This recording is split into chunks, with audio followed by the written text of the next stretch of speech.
Secretary of that committee to lay the read. Thank you.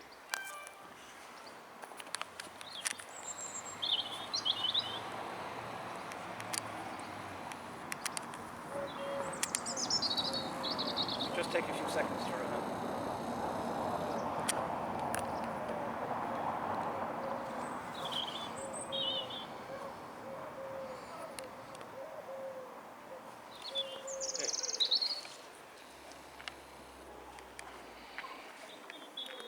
Public Nahairn, the Provisional Government of the Irish Republic to the people of Ireland.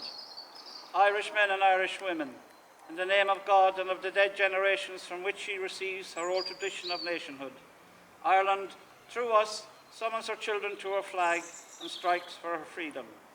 Having organised and trained her manhood through her secret revolutionary organisation, the Irish Republican Brotherhood, and through her open military organisations, the Irish Volunteers and the Irish Citizen Army, having patiently perfected her discipline, having resolutely waited for the right moment to reveal itself, she now seizes that moment. And supported by her exiled children in America and by gallant allies in Europe, but relying in the first on her own strength, she strikes in full confidence of victory. We declare the right of the people of Ireland to the ownership of Ireland, and to the unfettered control of Irish destinies to be sovereign and indefeasible. The long usurpation of that right by a foreign people and government has not extinguished the right, nor can it ever be extinguished except by the destruction of the Irish people. In every generation, the Irish people have asserted their right to national freedom and sovereignty. 6 times during the past 300 years, they have asserted it in arms.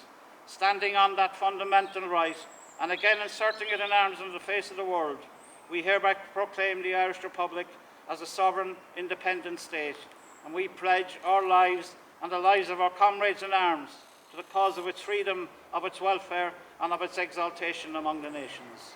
The Irish Republic is entitled to, and hereby claims, the allegiance of every Irishman and Irishwoman. The Republic guarantees religious and civil liberty, equal rights and equal opportunities to all its citizens, and declares its resolve to pursue the happiness and prosperity of the whole nation and of all its parts, cherishing all of the children of the nation equally, and oblivious of the differences carefully fostered by an alien government which have divided a minority from the majority in the past. Until our arms have brought the opportune moment for the establishment of a permanent national government, representative of the whole people of Ireland, and elected by the suffrages of all her men and women, the Provisional Government hereby constituted will administer the civil and military affairs of the Republic in trust for the people. We place the cause of the Irish Republic under protection of the Most High God, whose blessing we invoke upon our arms, and we pray that no one who serves that cause will dishonour it by cowardice, inhumanity, or rapine. In this supreme hour, the Irish nation must, by its valour and discipline, and by the readiness of its children to sacrifice themselves for the common good, prove itself worthy of the august destiny to which it is called. Signed on behalf of the Provisional Government, Thomas Clark, Sean McDermott, Thomas McDonough, Pádraig Pearse, Eamon Cant, James Connolly, Joseph Duncan.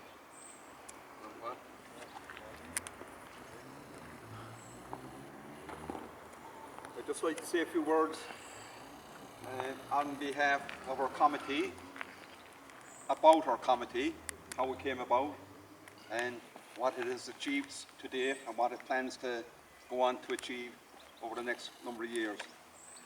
Paul read out the proclamation there that was declared 105 years ago. So just ask yourself the question, how much has been fulfilled in that proclamation? Is it the country that those men and women set out to achieve? Did they achieve a degree of it, all of it, or none of it? And you have to look at your country today and your society and you ask yourself those questions and you'll answer them yourself. Okay? 7 years ago, about 10 of us, this committee, the Cobh 1916 Commemoration Committee, got together. We actually met down the road in upstairs over Supermax. the restaurant down in Casement Square.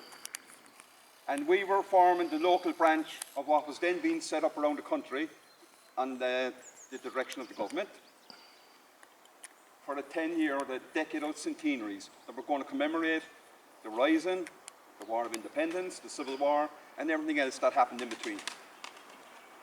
Okay?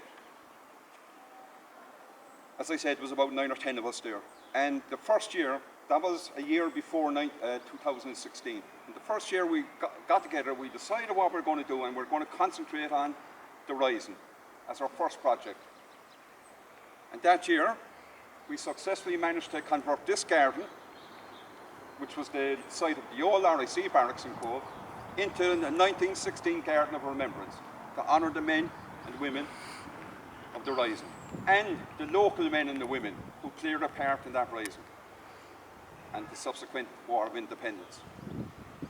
We managed, with the help of the council and the county council, with some grant aid, to fulfil that. More recently, proclamation is put here.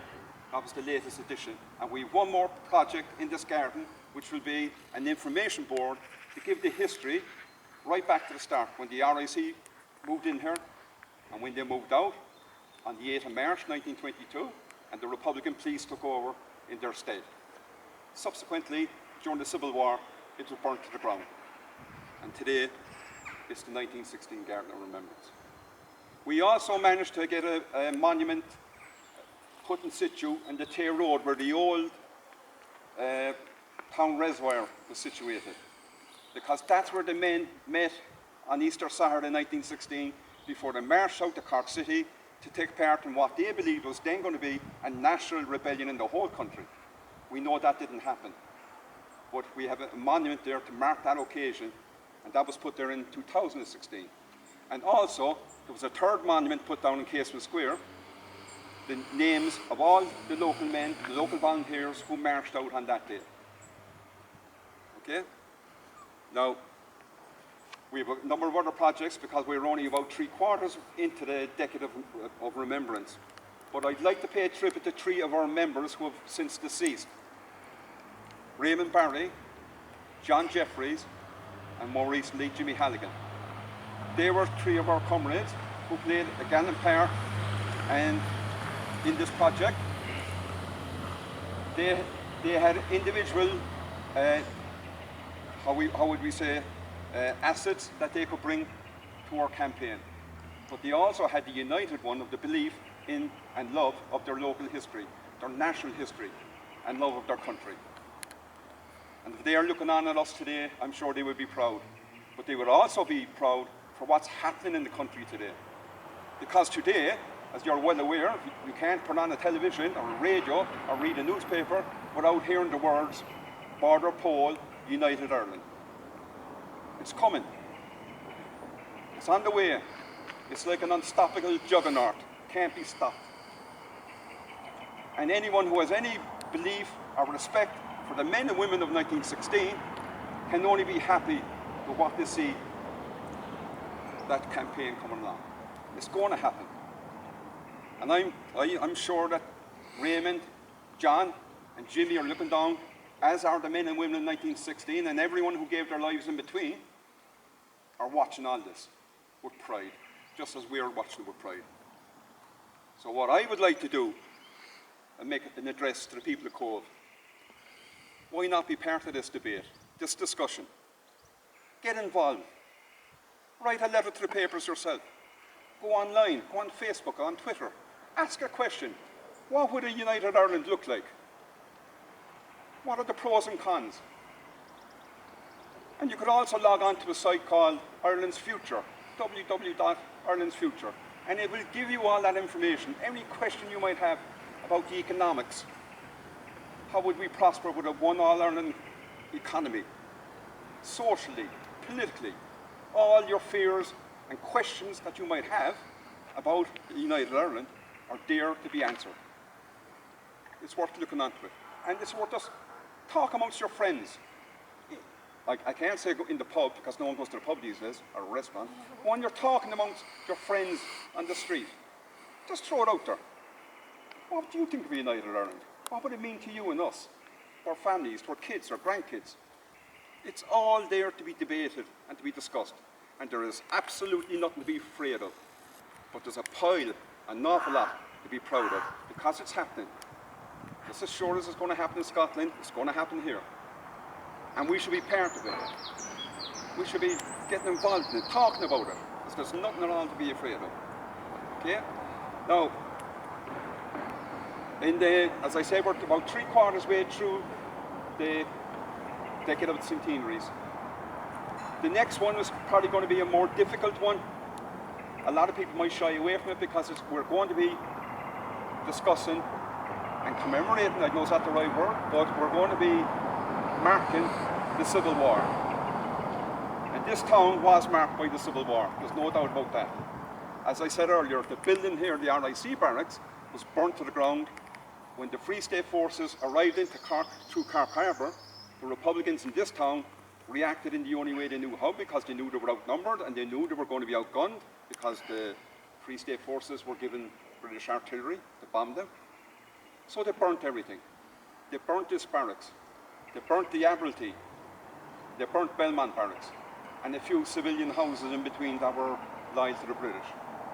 So this town was marked by the Civil War and we can't avoid that. But like the rest of the country, it recovered. It recovered and the Republicans eventually got the power in the south.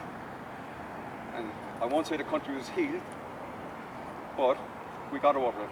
As we will get over what happened in the north, and that will be united as well, just like the south was. And we will prosper, and this will be a great country that we can all be proud of. In the meantime, we owe it to the men and women of 1916 who started it all. Okay? Thank you. Yes, we said what?